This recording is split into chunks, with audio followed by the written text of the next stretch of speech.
अस्सलामुअलैकुम। कराची में यके बाद दीगरे कई धमाके, इमारत मलबे का ढेर बन गई। 3 अफराद जाँ बहक और 14 जख्मी हो गए। मलबे तले दबने वाले अफराद की हालत तशवीशनाक हो गई। क्या आप हालात हाजरा से आगाही हासिल करना चाहते हैं?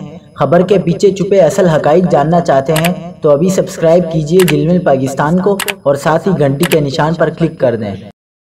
आपको बताते चलें कि कराची के इलाके मच्छर कॉलोनी में वाकई दुकान में मुबैना सिलेंडर धमाके से 3 अफराद जाँ बहक और 14 जख्मी हो गए।